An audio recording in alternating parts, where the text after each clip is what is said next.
it's important for me to create a world for myself.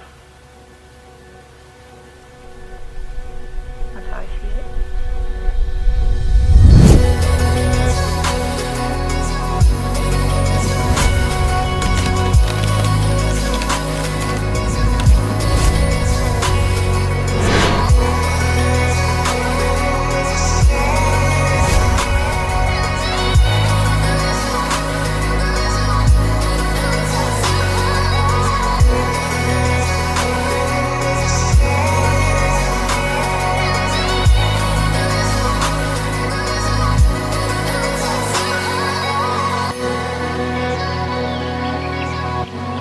I guess to love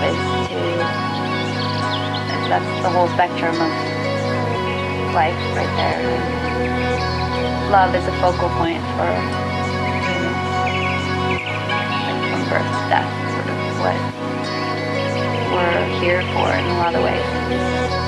For love and interaction with other people and self-love and loving others and getting to a place where you're not